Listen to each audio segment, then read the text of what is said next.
I would like to invite Dr. MARYAM SHOJAEL on the dais. Ma'am, please.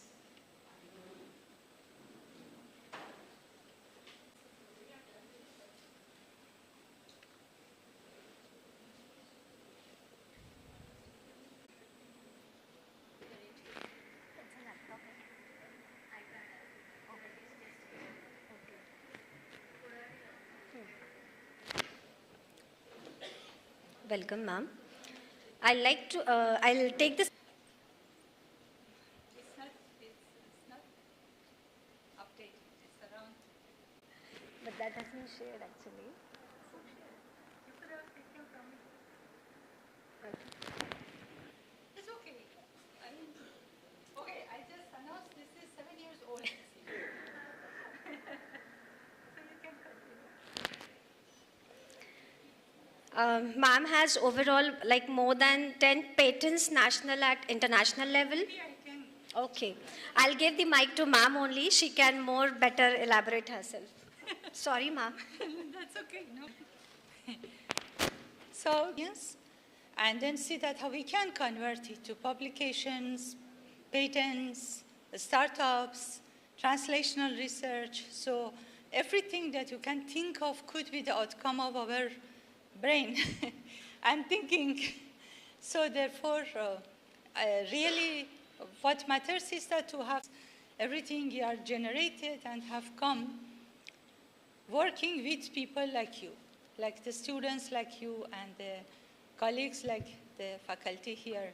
So the culture of teamwork and culture of being involved in everything, so it's very important. So we also work as a student. We have to request this because my slides are too many, and the reason is because I want to keep the continuity. However, I will try to keep the time. In case, for example, I'm crossing the time, you please give me just 5 minutes advance note, so then I will try to wrap it up.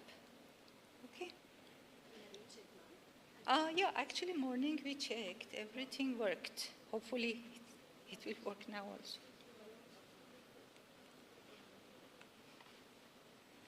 Only laser pointer and... I can't see it actually. I have to see it. I have to sit there? Just for 5 minutes. Oh, for 5 minutes. Sure, sure. I'll sit. Don't worry. I will not take your... please just connect.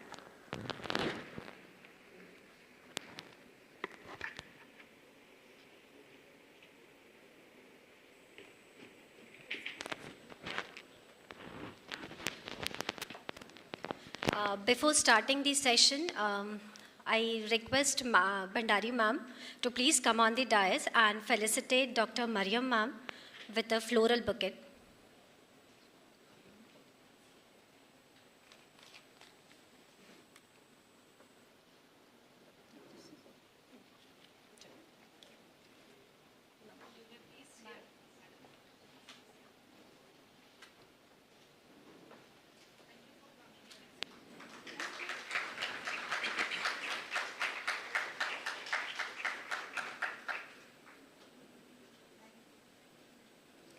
Thank you, ma'am. Now we'll all start with the much-awaited session. I'll hand over the session to MARYAM ma'am.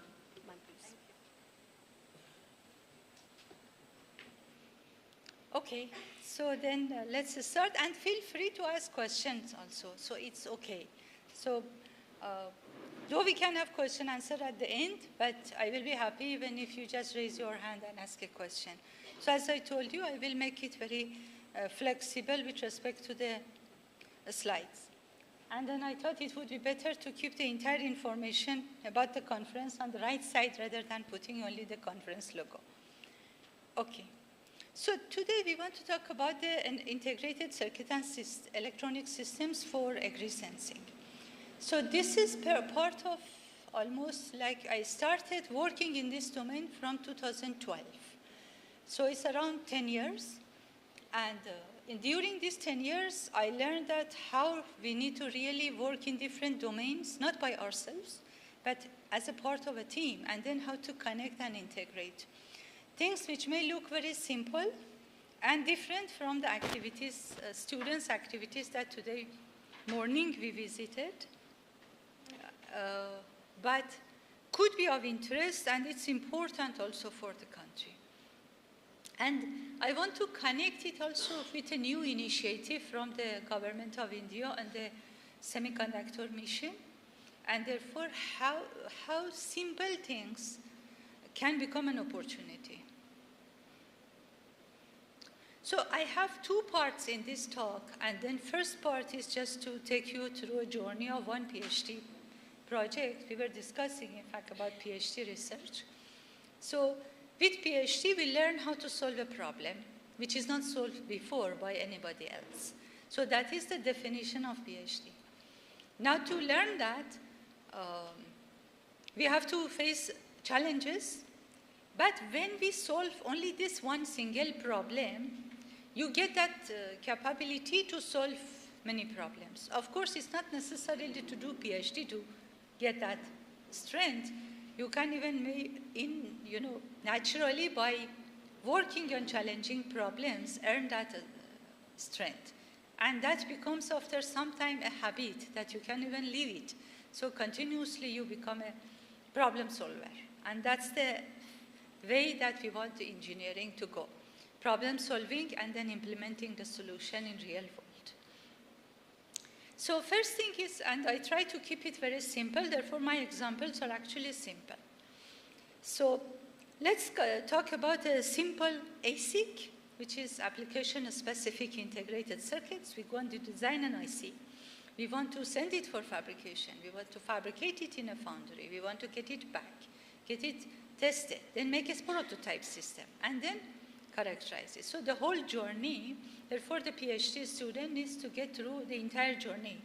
And the advisor has to be with him or her, otherwise they don't know how to proceed. So therefore it's always a kind of learning for both sides. So we always learn more and more as we work more and more. Problem is the soil moisture measurement. Soil moisture measurement is not a new problem.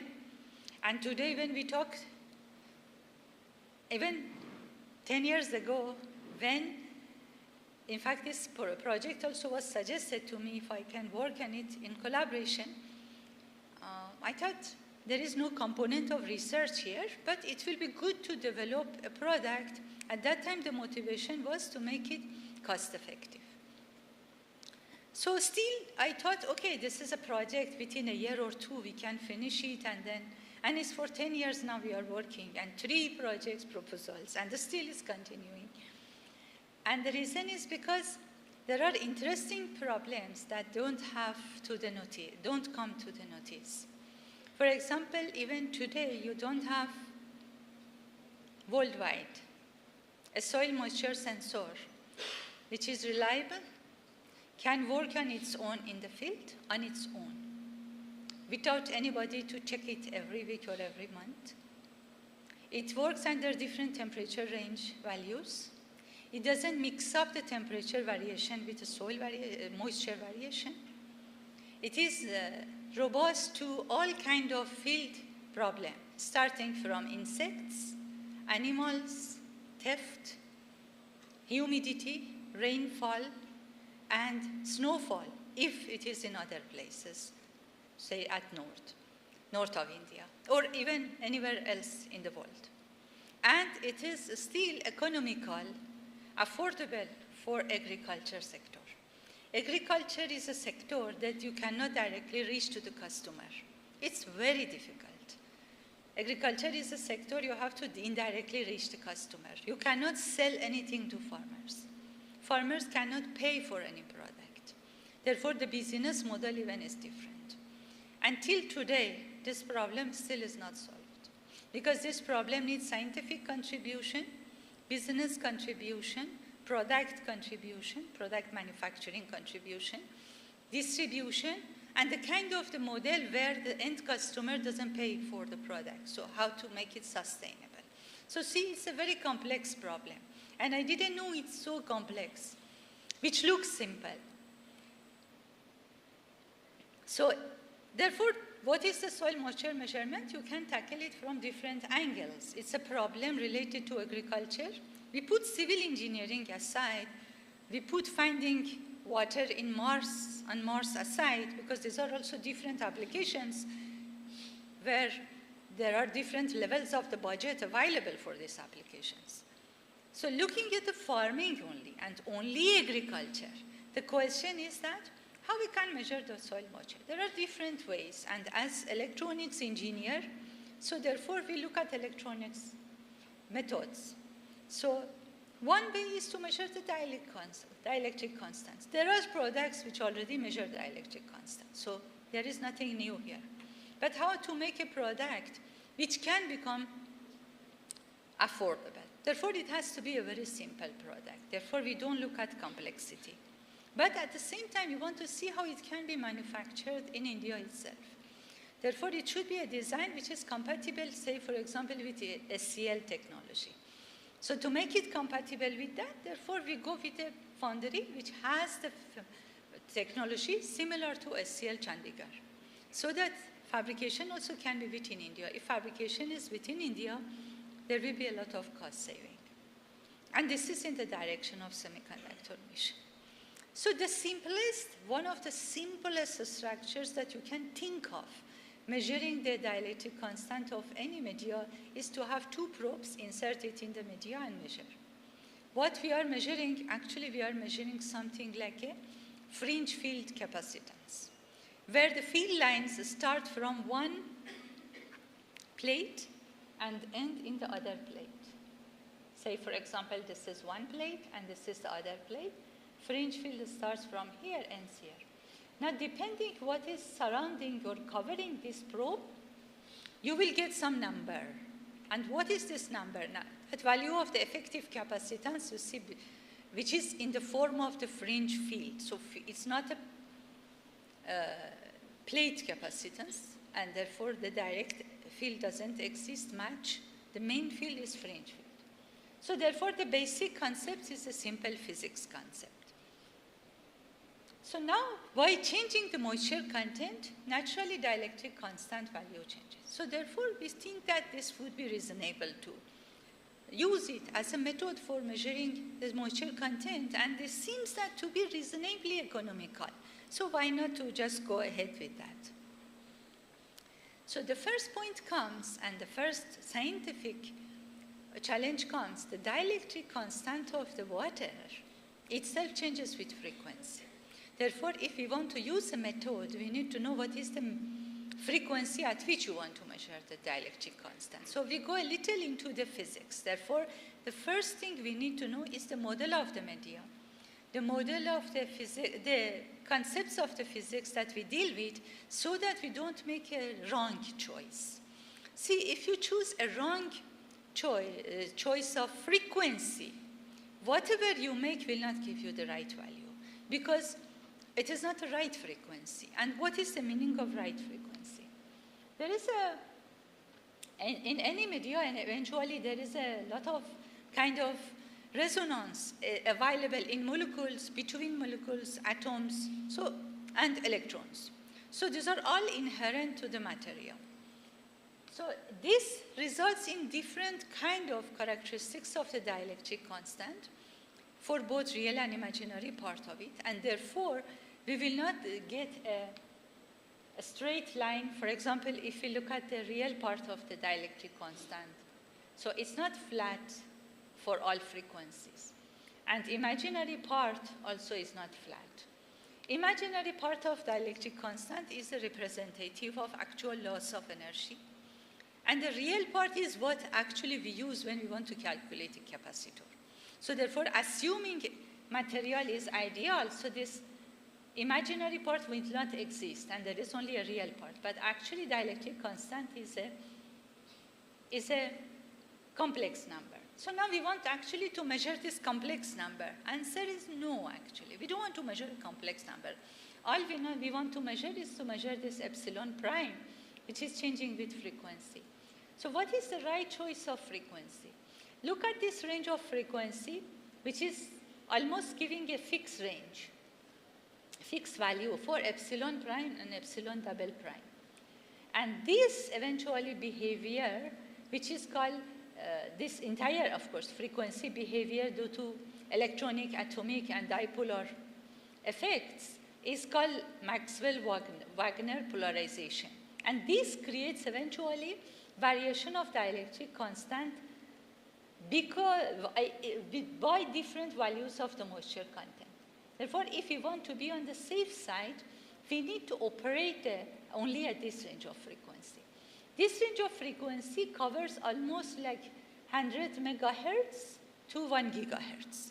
Therefore, the first information we get, we should not be too far below 100 megahertz, and we should not be too above 1 gigahertz. So see, this first point itself, we may not even know it. In fact, honestly, I wasn't aware of this behavior. And then we learned, and therefore it allowed us to go with the right choice of frequency.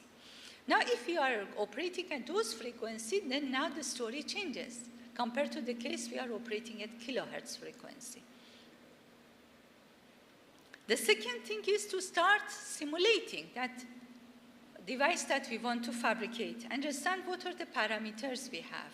What is the approximate even analytical model if it exists? That helps in the design.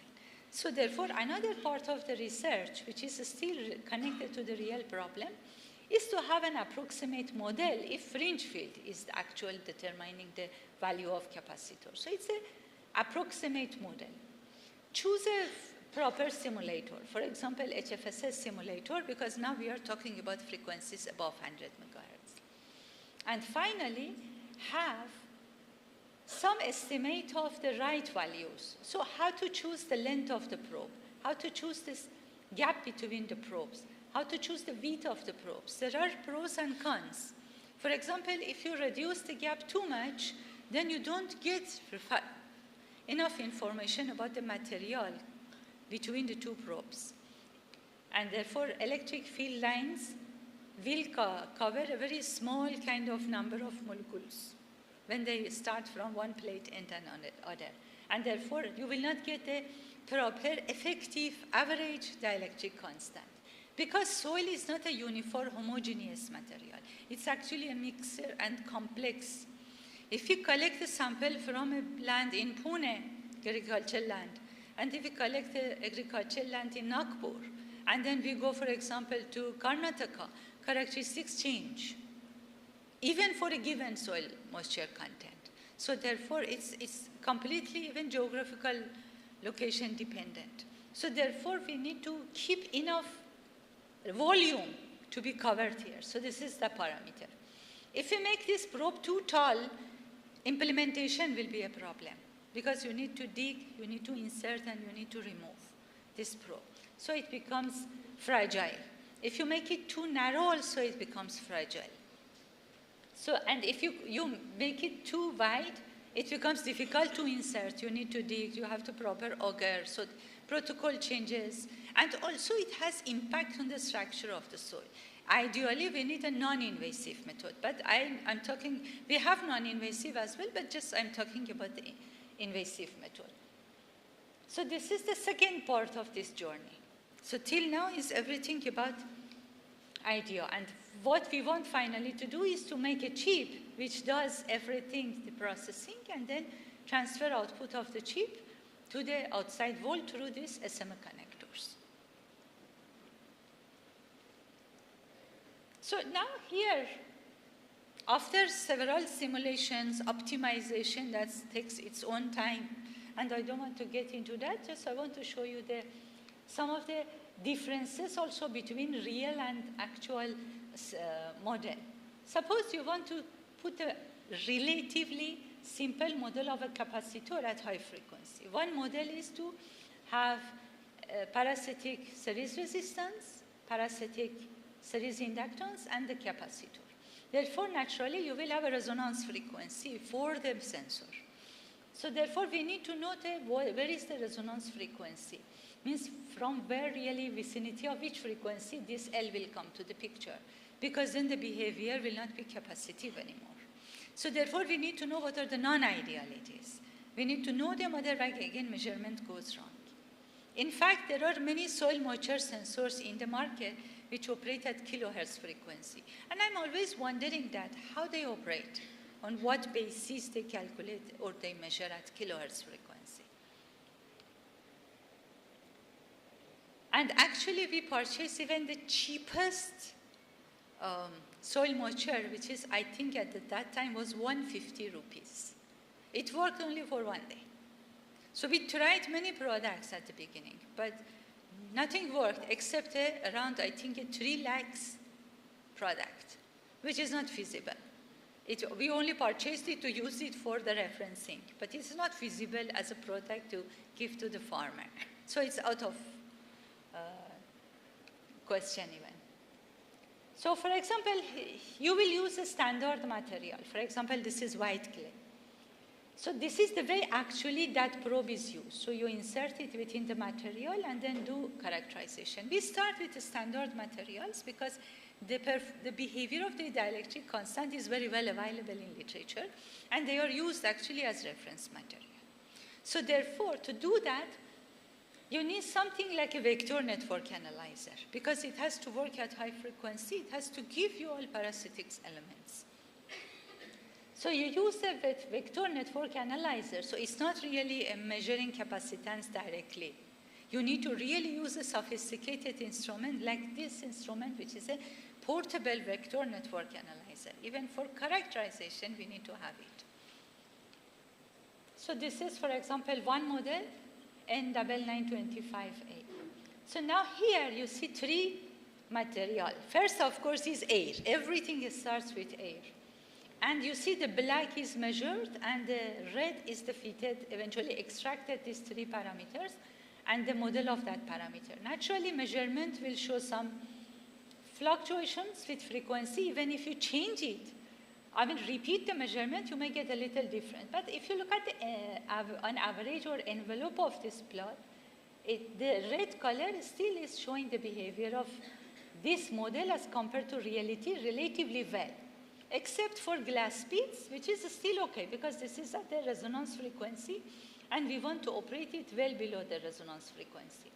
Therefore, that means that we have to choose frequencies around, say, 100 to 200 megahertz, so that we would be able to get it well for all kind of materials, at least standard materials. So this is the 3rd step. 4th step. We don't want to use VNA, such as expensive instrument again. What we want to do is that we want to use a simple ASIC, which is designed by us, and then make a chip, and that chip will do the measurements. Therefore, here is the question: how do we measure a capacitance? There are different ways to measure a capacitance. Let's convert the problem into how to measure a resistance.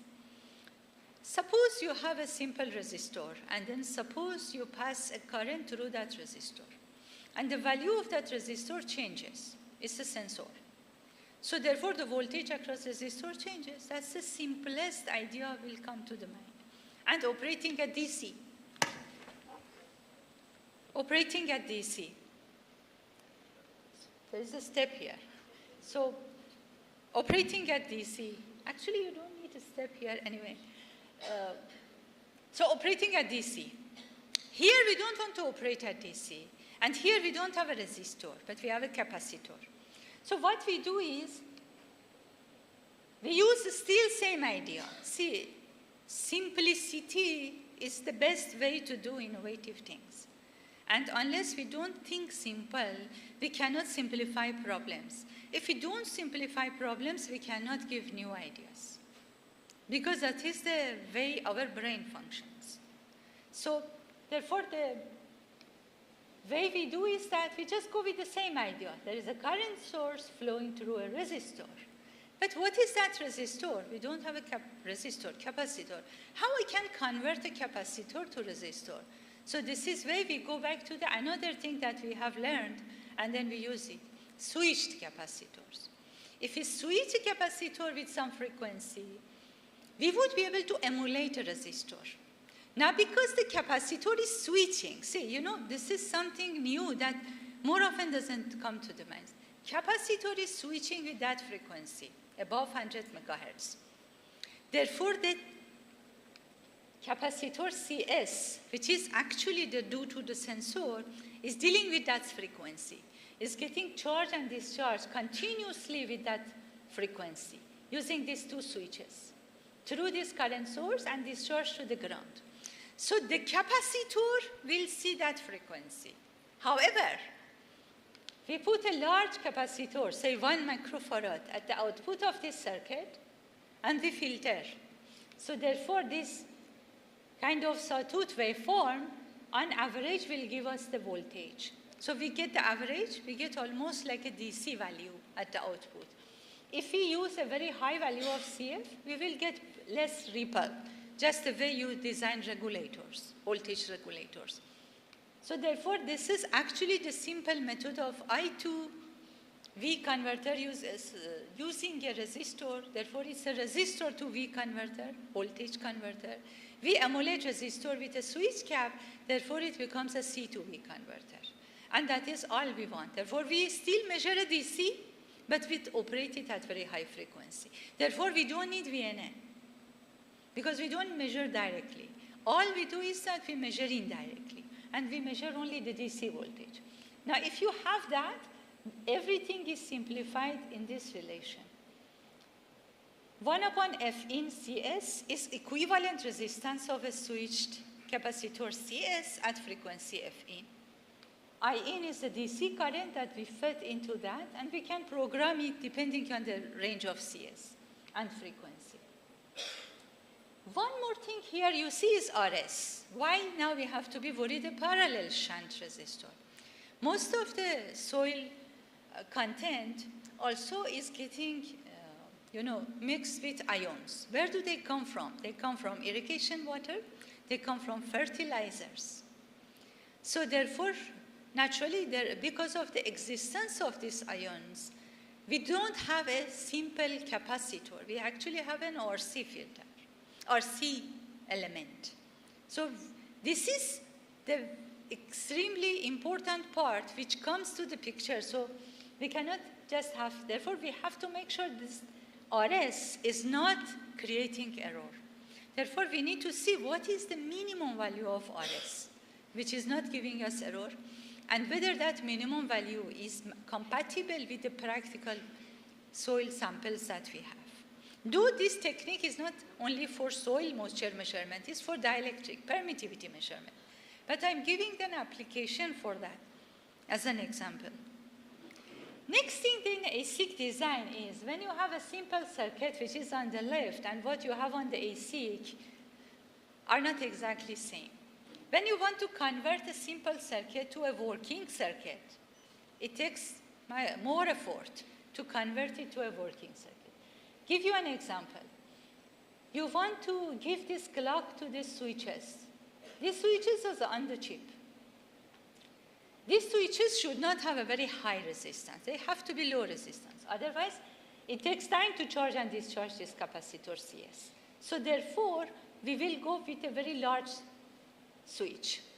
And you may know, if there is a switch which is large, when it is on, it will have a huge charge stored in the channel of switch because it's a MOSFET switch. Therefore, when you turn it off, this charge has to be discharged. And discharge of this charge will go to the capacitors which are at the both sides. And this will create error. To avoid that error, these dummy switches, which are operating with the opposite phase, have to be put both sides of the switch to absorb the charge and absorb also the clock feed-through effect. So therefore, you need to compensate for that. So dummy switches come to the picture, which are not here. Here you see just ideal switch. Next thing is that because these switches are large, you need to put a tapered buffer to bring these switches, output of this clock to the switches. Clock should come directly to switches through buffers. So therefore, because these switches are large, so something has to drive them. Then you need to design these buffers, tapered buffer properly. Now to drive them, we need actually two non-overlapping phases and invert of them. Therefore, we need complementary clock generator. So we have to put it. Here we just wrote phi 1, phi 2, and that's it. But now we have phi 1 bar and phi 2 bar. So we have 4 clock phases. So therefore, this circuit in the green background will get added. Then we have to generate non-overlapping clock phases. So this circuit also will be added. Then we are transferring the clock from outside because to have freedom. Later, in the current tapeout, we have moved the clock generator also on the chip. So for the first tapeout, we kept it outside. Then we should have tapered buffer, this tapered buffer at the input to make the waveform clean, because this clock is working at those frequencies. I don't know if you have had the experience of giving clock to an IC on a board at frequencies above 100 megahertz. Because of sharp edges and RLC effect of pins, you will get ringing. And therefore, clock edges will ring. But you cannot give a ringing clock to this circuit. So the whole circuit will get affected. So therefore, we need to put a tapered buffer properly to make the rising edge again sharp on the chip. Now you have a reasonable kind of design by putting pad frame around that and then send it for fabrication. So this is the next step. So just to repeat same thing, but just for some information, we use 180 nanometer mixed mode technology, CMOS technology, to make it compatible with SCL Chandigarh technology. We use low VT transistors, low threshold voltage transistors for switches, so that the size of the switches becomes reasonable, because gate overdrive can become maximum if VT is the minimum. And dummy switches are added, and non-overlapping clock generator were designed to work across all process corners. What does that mean? Because for any technology, there are variabilities. Therefore, to manage those variabilities, we need to make sure for all range of VT values, this non-overlapping clock phase generator works correctly. So now till this point, and this is by one PhD student, but system level work, there are MTech students who help. So now you see the size. This is actually the 0.02 millimeter. So it is inverted because I moved the figure this side to make it better, but actually I forgot to. This is 0.02 millimeter, 0.3 millimeter. So this is like 300 micrometer, and this is 20 micrometer. So this is the size of the entire chip. But you may say that if this is the size, why your chip is so big? The reason is when we want to send a chip for fabrication, the service provider will give us a minimum area of silicon. Therefore, we cannot afford to have any size that we want. Therefore, we need to put several projects together and then submit it for fabrication. So almost like 3-4 PhD projects are combined in this chip. And then everybody will take a few samples when it comes, which is on the right side here. And then they start testing. This is the test board. This is just a pictorial view of the same layout after fabrication. This is die micrograph. We call it ASIC AGRI 10.1, and similarly a test board for that. So test board has clock as an input. Test board has the ASIC. Test board has some power management, arrangement, and arrangement for giving the input current. So this is the test board. So this is now where to test it. And to test it, we start with a programmable standard digicap IC. So we don't jump to testing with real material, because it gives us flexibility to see over the entire range. You know, if you have worked with any digicap, this is an example IC of digital capacitors. What it means that eventually you give the code, you get a cap. It's like a digital to capacitor converter. So you give a code. For every code, you get one value of capacitor that you can use for any application. It's like a DAC, digital to analog converter, but instead of the signal, you get a capacitor. So therefore, it has different states. For example, here is almost like 32 states, equivalent with 5 bits. And you get values of capacitor from, say, around 2 picofarad all the way to around 15 picofarad. So this would be eventually the range. Now, if we have this range, and we chose that because it is reasonably close to what we have to, even it goes beyond that. So we need also to look at the actual, nonlinearity of this DAC. This is a kind of measurement of nonlinearity for every step. How much variability we see in the step. The steps are in the range of hundreds of femtofarad. So this is what actually measured using ASIC, and this is what measured using VNA. Measurement through VNA, which is as per data given in data sheet, compatible with that as well, is for reference. And this is actually what is measured using ASIC. And you see that really a very nice compatibility. So therefore, you get the confidence. Now, if it works using passive elements, then you can move to the actual elements. Actual elements here are actually samples. For example, kaolin clay. Kaolin clay is the actual sample. So now the same board with ASIC is used for kaolin clay. And this is the test board. So one thing interesting here, you see the volumetric moisture content to measure and frequency is 100 megahertz, minimum we could keep. This is the difference you see, like around 0.49, 0.09, and 1.87. So how much error we can afford? When you do a measurement, if you repeat it, you will not get same values that you have measured. You may try it. Unless if you limit the accuracy to, say, integer numbers or 1 digit of their point. But in many cases, you don't get same numbers because the conditions of measurements change. Characteristics change with the temperature, humidity, even with time. The question here is that how much error we can have. We don't know. Who can tell us how much error we can have? The people who are actually agriculture scientists.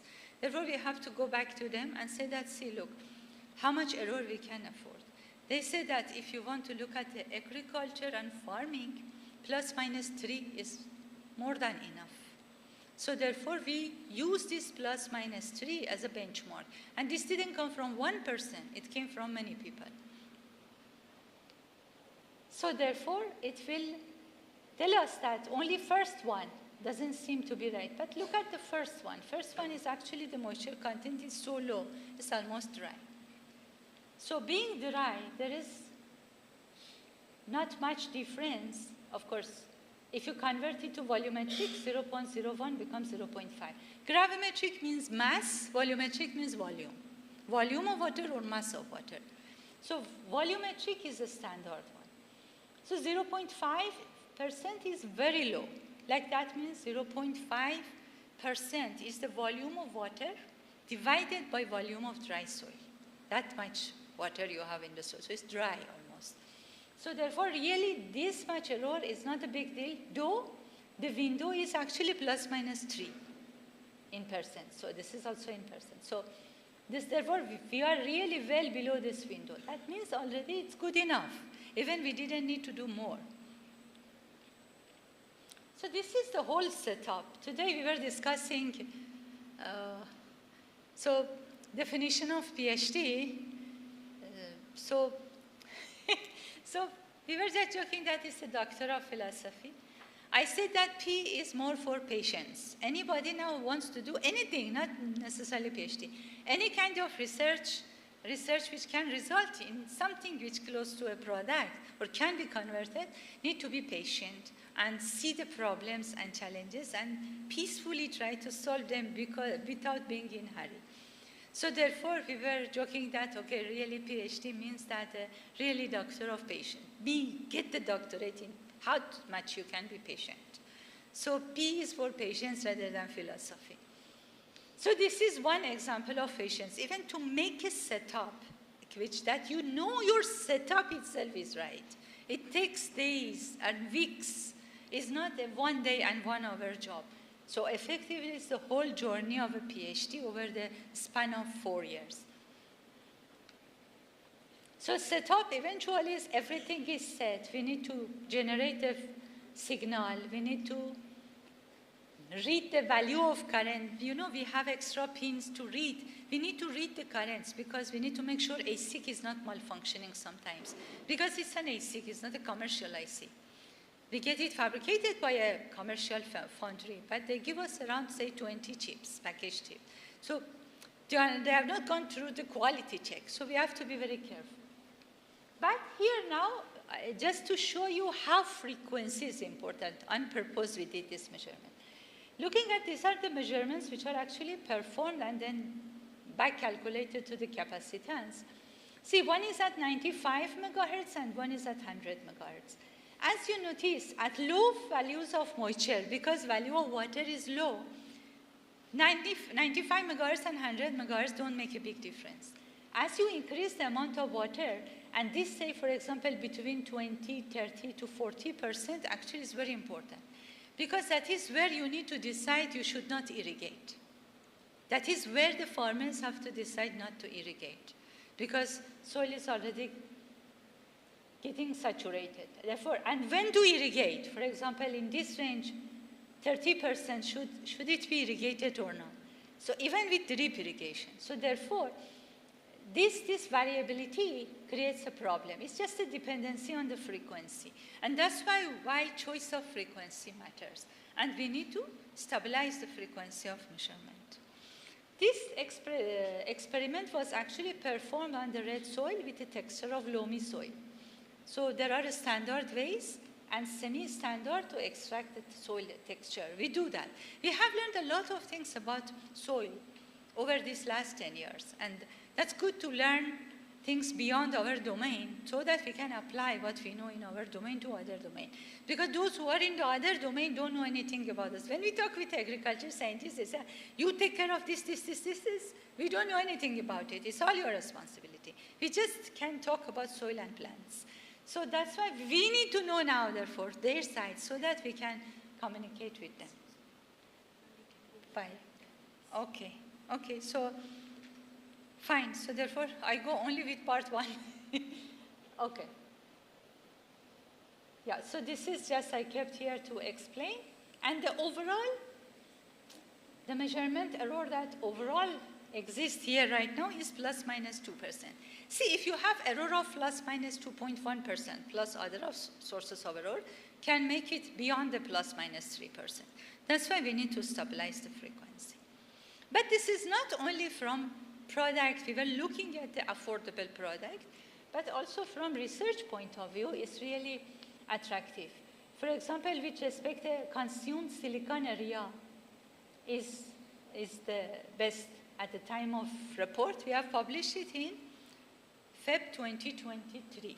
I think I included the paper at the beginning.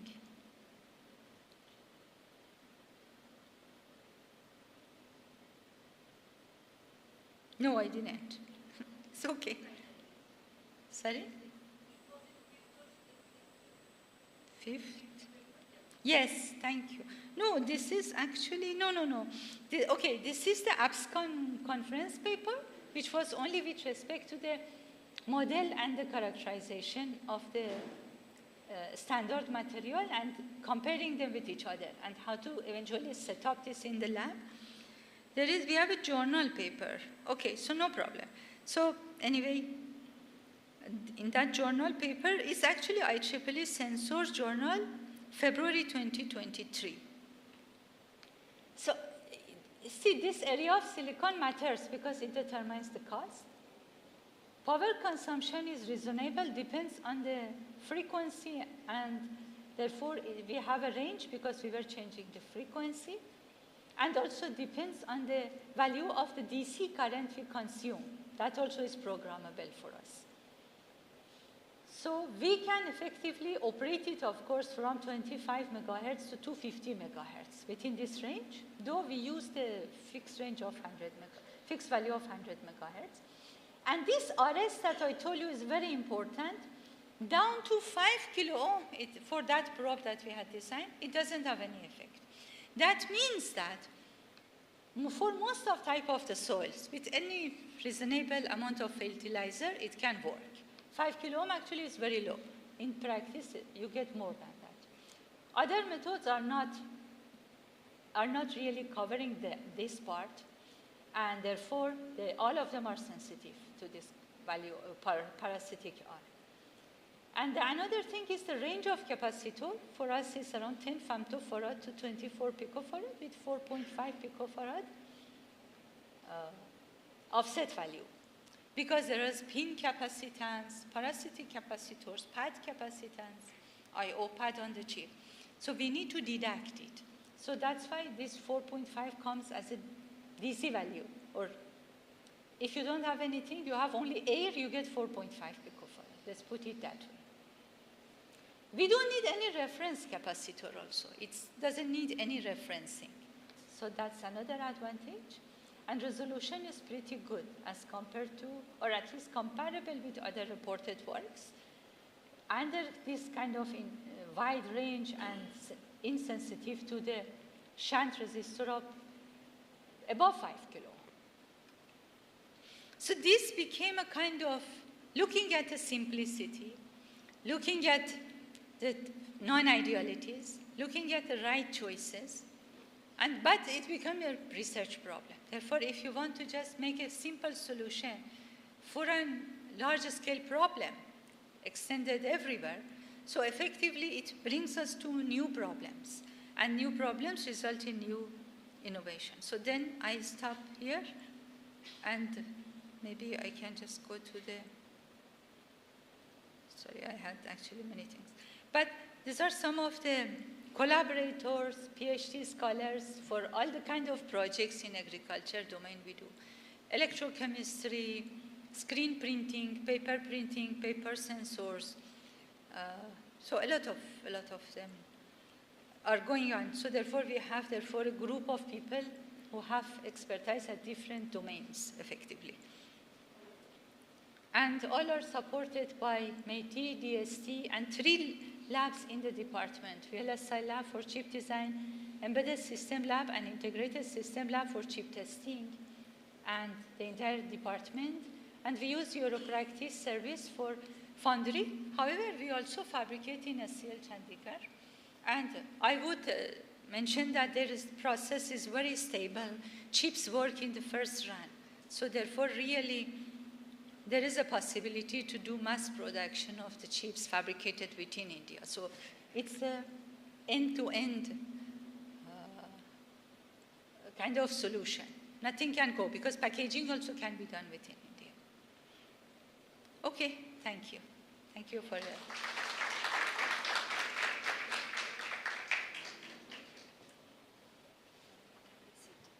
Sure. Should I disconnect?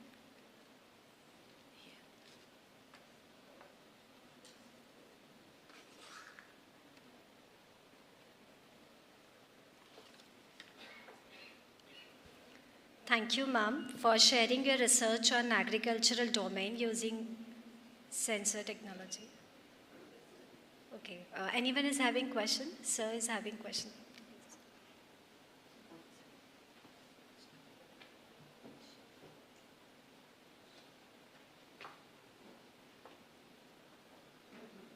Hello.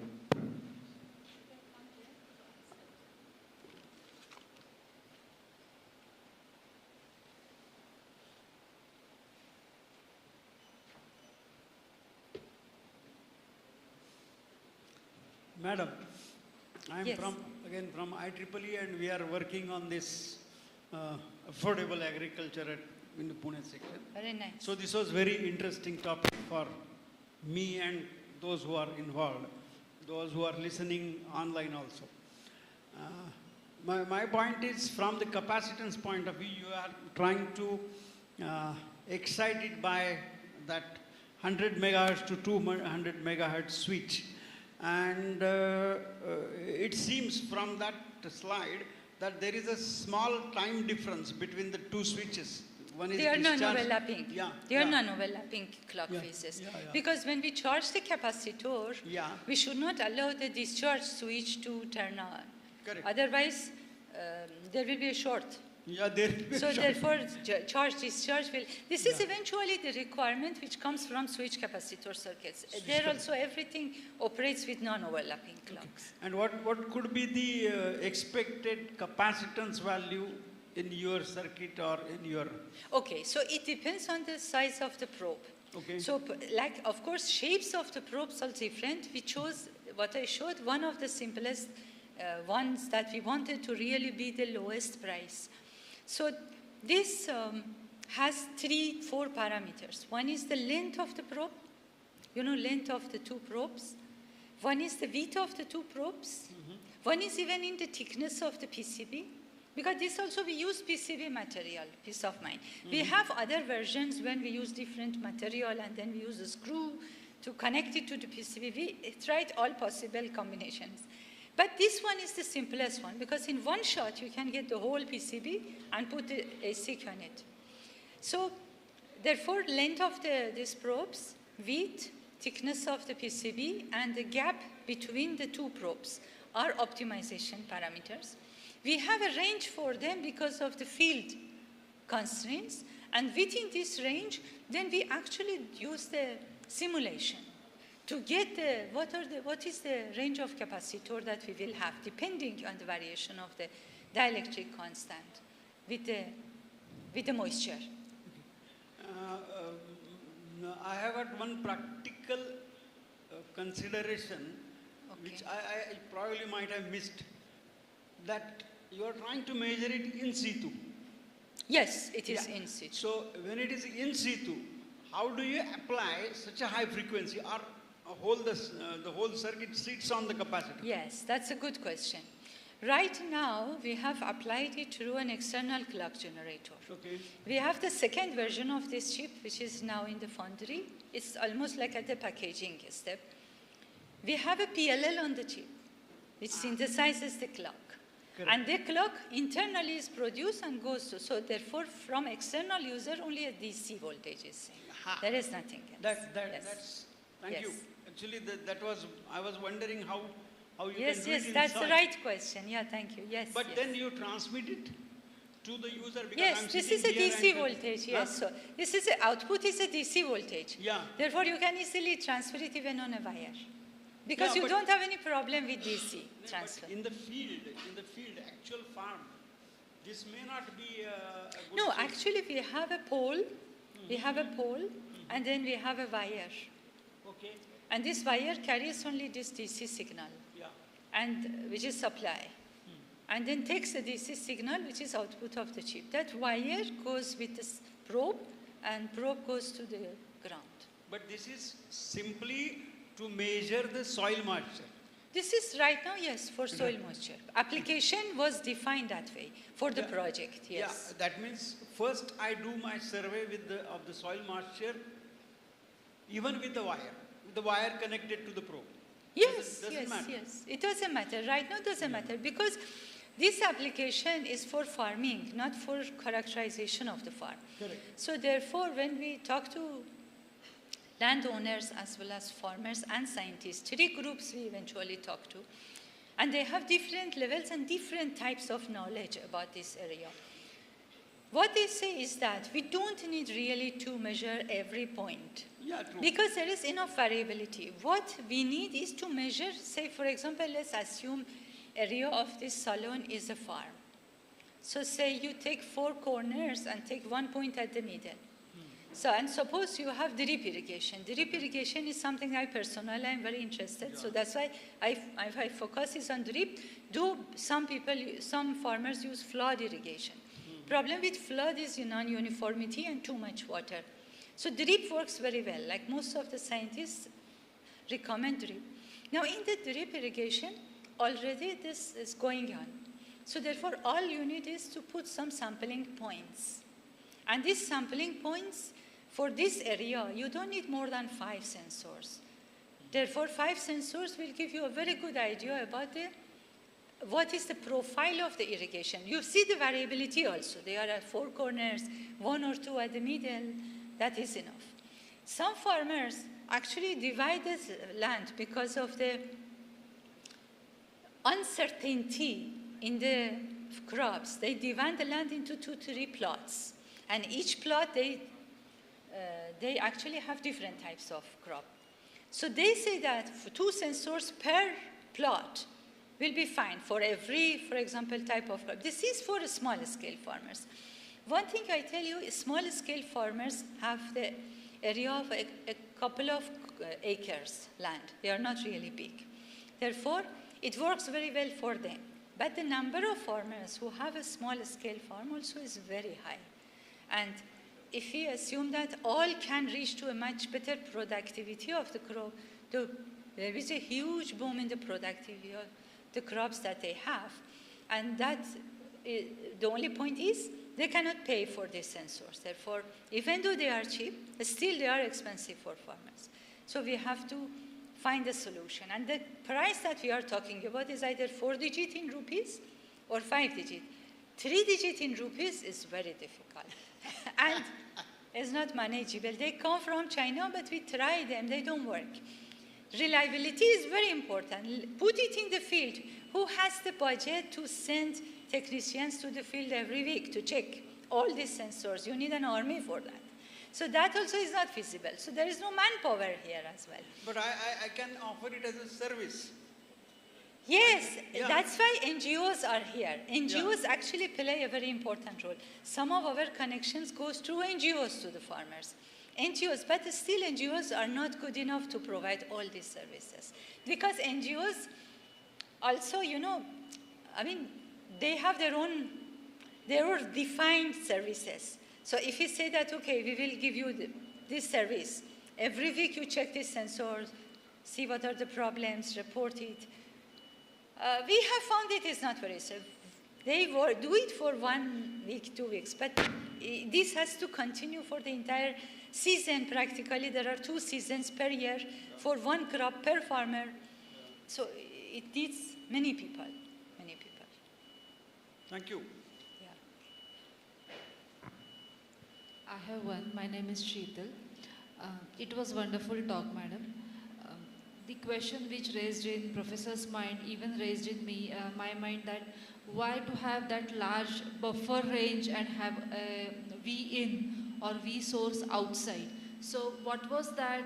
What made you to keep V source outside initially and now you are pushing it the next version inside? Yes, that is another question which goes back to the practicality. So we have 2 constraints, and I think all of us have that constraints. One is the budget, money, and one is time. So in a research project, anyway, we have to keep the timelines. So money is a problem because do you think how much is the cost of this IC for us? How much it took, amount of money we paid for this IC? 20 chips, 20, just 20 ICs. How much it takes for you to take 20 ICs from market? Say 20 op-amps. Any IC, have you ever purchased, ordered any IC from, say, DigiKey? Any IC? You have never ordered? Somewhere around 100 if it's simple op-amp, not 100 more than rupees. that. Yeah, for simple 741 kind of thing. 100 rupees. Which are get mass produced, but I'm sure that this must have cost. That's very exactly high. the point. You are absolutely right. That's why I emphasize on 20. This is 20 ICs, not 1 million. Therefore, 100 rupees is not 100 rupees. For 20 ICs, we pay 4 lakhs. Each IC costs us 50,000 rupees. And you cannot repeat it. Even if I am ready to pay another 4 lakhs, I have to wait for the next tape out. Because foundries give these services to institutes on a specific time of the year and date of the year to make it compatible with their commercial services to industry. So therefore, if I miss, for example, April tape out, I have to wait till September tape out. So therefore, time and money. Now the question was, why clock sources output? To make a synthesizer, you need a PLL. PLL was another project, right? You eventually end up doing 2 ASICs. Therefore, what we do is that we do ASIC by ASIC, and that is what industry does. The ICs you get right now and use it in the systems you want, they are designed 20 years ago. They have 3-4 generations within industry, checked, debugged, tested, again next, till it has become complete. Industry sees what comes to the market in next 10 years from ICs. And they are designing, debugging, and going with generations of those IC within the company now. They always 10 years ahead. They know what will come at next 10 years in the market. So therefore, we should also follow the same, because that is the way they are able to manage it. Industry also has the same problem. For industries, even is more, because for us it's 4 lakhs, for industry it will be 40 lakhs. It could be 4 crores, because our prices are discount prices, academic prices. Now for them, therefore what they do is that they do exactly this. Divide the task across several generations of this ASIC till the last one is actual. And therefore we kept the signal outside, because our project is not synthesizer design, it's the sensor design. Let's finish the ASIC. If ASIC works well, sensor is giving proper characteristics. Now the second design is the same chip plus a PLL sitting on the chip. That was the reason. Yeah, and one more is like RS, how you model that resistance, parallel resistance, because I feel that with the different soils, types of different soils, this RS would be different, because ions in that soil would be different, and how then we model it and ensure that our product works fine in all sorts of soils. See, actually this RS even is not constant, it changes. So we don't need to really look at the modeling of the R, because all we need to know is how much is the range of the R. R could be infinity, which is the ideal case, and R has an R mean. Minimum R. For us, the minimum R that we can manage was a problem. So we just did the test and see that if we want to remain within plus minus 10%, 3%, how much is the passive R that we can make parallel with the C? We did it actually. So it came out with 5 kilo ohm, we can manage. Below 5 kilo ohm, we will cross the error. That's why we reported 5 kilo ohm. Now, any soil, and this depends on the size of the probe as well. So for the given probe, for any soil which will give 5 kilo ohm series, parallel resistance, eventually it's the conductivity of the soil. This design can take care. If it is more than that, error will increase. Then we have to design a better sensor. For example, in a parallel PhD project, we work on the RC sensors, which are independent of R, for lower values of R. So therefore, it became a new problem and a new research problem. So therefore, it went to another student. Maybe this way. Is last one. This is about 3% is allowed range of accuracy. And your result shows that we have reached somewhere at 0.2 or something like that. So is it not overfitting? If we still make it reach to 3%, will there be any price where we can save on and make it more, or something where we can save, maybe design efforts or price, and we can still work with 3% in the market? Yeah, that's also a very good question, but only tell you that these numbers we got in the lab. As soon as we went to the field, we reached to 4%. With the same thing, that's the difference between lab, because in lab you have a soil which is under all natural conditions and you cannot emulate them in the lab, even though we take sample from the same field.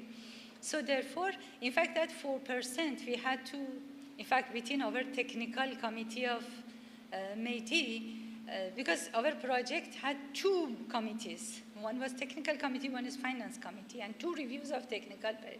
And that was also a mixture of scientists. So they told us, how you can take care of this 4%, because it's 3%. Now we had to see how really we can work on this 1% to manage it, which is still, for some fields, not for all. So therefore, actually, when in lab, you get 0.2 and 0.5, that is because in the field you want to get 3 at least. It gets worse, therefore we need to design for better than that. Yeah. Thank you very much. I'll keep few to myself so that I read your papers. Thank you very much. Thank you. Thank you. Thanks for questions.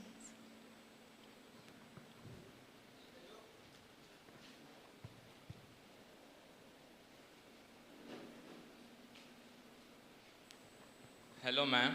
Yes. I am second year student from ENTC department.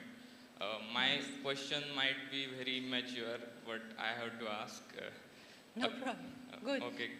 My question is, capacitors with dielectric allow a very small leakage current, very negligible leakage current through them. But now with moist and conducting dielectric in between, can this leakage current become significant and have effect on the calculation of capacitance? Thank you. This is actually covered in the shunt capacitor. See, RS actually covers any parasitic conductivity which comes for that capacitor. Therefore, it covers leakage as well. The leakage you are talking about is actually coming because of ions in the soil. It's a leakage. It's not a real capacitor. It's like a capacitor, but not below 5 kilo. Otherwise, our error will cross 3%, even in the lab. Thank you, ma'am. Yeah.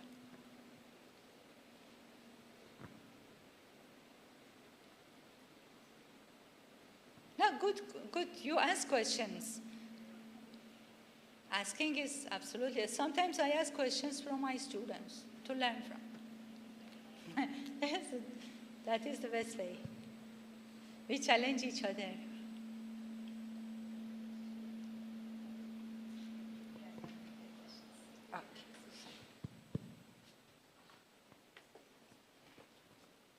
You can have a seat, ma'am. Once again, thank you very much, ma'am. It's Hello. indeed... Okay. Just One more question. Yeah. I work in embedded system. I guide projects on precision agriculture, so on this. So this is very much related to this. My question is how the looseness... Distract the structure of the soil, which is okay. And then they start eventually seeding, and then it goes with the next stages. So if you put probes at this stage in the soil is not very rigid, it's soft, and then there are voids in the soil. Over one season, gradually this soil becomes very rigid and hard. In fact, if after plowing, sensors have to be inserted, simple probe insertion, or even if you try just to put a stick inside the soil, you see that it is much easier if you do it in end of the season. Because during the entire season, nobody touches this soil effectively. So gradually it becomes hard. And sometimes if you, like for us, we had kept sensors in some place next to the field so that it will not even explode. And then in one case, we have 3 years deployment. And then after 3 years, it was so hard that when the people, one of my students also had gone there, he actually broke the sensor. The sensor, which was at PCB, even though they tried to dig. So now your point is correct, so it changes. Therefore, naturally, when this void area and compactness changes, soil density changes. And because of the variation in the soil density, conversion from gravimetric to volumetric changes, because you need to multiply by the density. Now, because of that, there is an error. And this error, in fact, was one of our discussion with MATI Technical Committee. That the scientists were telling us that you actually get how much the soil density is changing. It turned out, actually, the variation of the natural variation of soil density is not significant over one season. Still, you can manage to be within plus minus 3%. However, for some types of soil, is not true. Depends on the irrigation as well, how much water actually that soil needs. That's why we have right now 2 rounds of calibration. One is after plowing, and one is at the middle of the season. That helps to take care of this problem. Okay, Up to some limit, of course. Yeah, and one more question is like, it depends on what crop is there, yeah? Like for example, it also depends on how deep the roots are going. True. And your probe has to, actually has to go that much deep. Yes. So do you decide that? Or? Yes, yes, absolutely. For example, right now we have deployments where in some cases we have vegetables with very shallow root, so 10 centimeter is good enough for them. There are some crops which need around 15 to 20, and there are some crops which go deep to 30. Therefore, root reaches there. So therefore, we have 2 models. One model is single probe. One model is a probe with different, eventually 3 sensors at 3 different depths. But there are pros and cons with each one of them.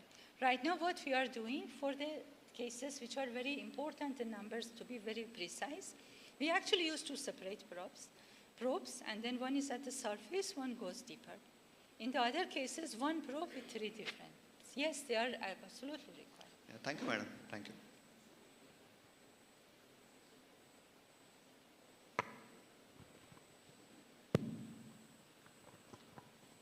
Any question?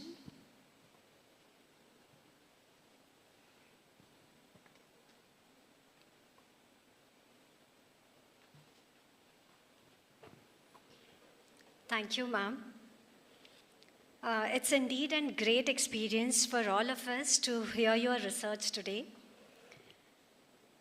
Now, further, I request Dr. R.N. Fursule to kindly come forward and felicitate Dr. MARYAM SHOJAEL, ma'am, with a memento.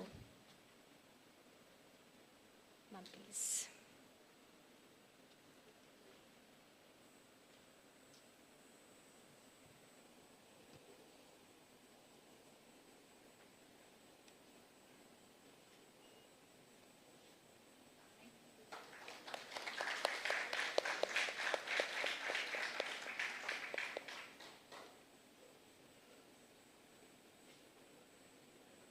Thank you, ma'am. Thank you, sir. With this, I declare the closure of keynote session, and we are going to meet for the next keynote session, which is as 3:45 p.m. by Mr. Prasad Shetty, sir. He is Vice President at Capgemini Engineering India. Thank you all for your patience listening. Thank you once again. Thank you, ma'am.